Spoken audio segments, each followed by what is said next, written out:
Circuit breaker પર કરવામાં આવતા શોર્ટ સર્કિટ ટેસ્ટનો સંક્ષિપ્ત ખ્યાલ સમજાવો.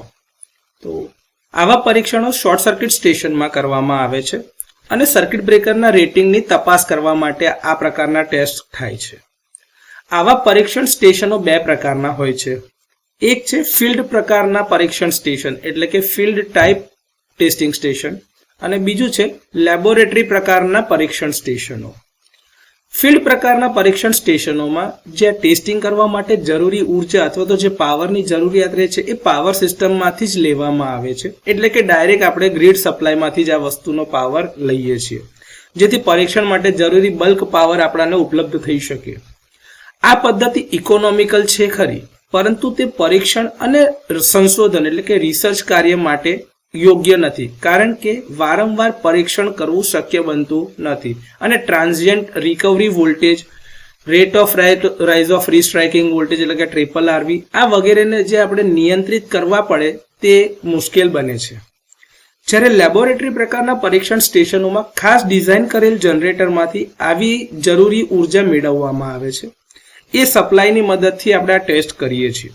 આવા જનરેટર ઓછા રિએક્ટન્સ સાથે ડિઝાઇન કરવામાં આવે છે, જેથી તેઓ મોટા શોર્ટ સર્કિટ કરંટ સપ્લાય કરી શકે.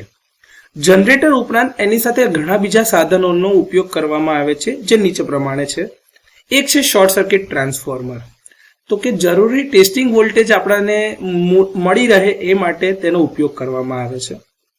Master circuit breaker.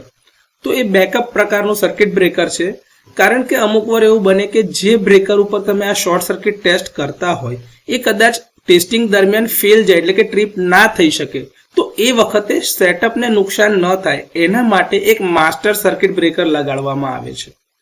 Making switch. એનો ઉપયોગ જરૂરી સમયે શોર્ટ સર્કિટ કરંટ સપ્લાય કરવા માટે થાય છે. માસ્ટર સર્કિટ બ્રેકર અને ટેસ્ટ પ્રકારનું જે સર્કિટ બ્રેકર જેના પર તમે ટેસ્ટિંગ કરવાના છે એ બંને તમે મેકિંગ સ્વિચ થી બંધ કરો અથવા તો એને ક્લોઝ કરો, ત્યારબાદ જ મેકિંગ સ્વિચ ઓન કરવામાં આવે છે, જેથી એ કરંટ એમાંથી ફ્લો થઈ શકે. કેપેસિટર. એનો ઉપયોગ rate of rise of restriking voltage એટલે કે RRV ને નિયંત્રિત કરવા અને કૃત્રિમ પરીક્ષણ માટે થાય છે, એટલે કે આર્ટિફિશિયલ તમે ટેસ્ટિંગ જે કરી રહ્યા છો એના ચકાસવા માટે થાય છે. રેઝિસ્ટર અને રિએક્ટર. તો એનો ઉપયોગ શોર્ટ સર્કિટ કરંટને મર્યાદિત કરવા માટે થાય છે.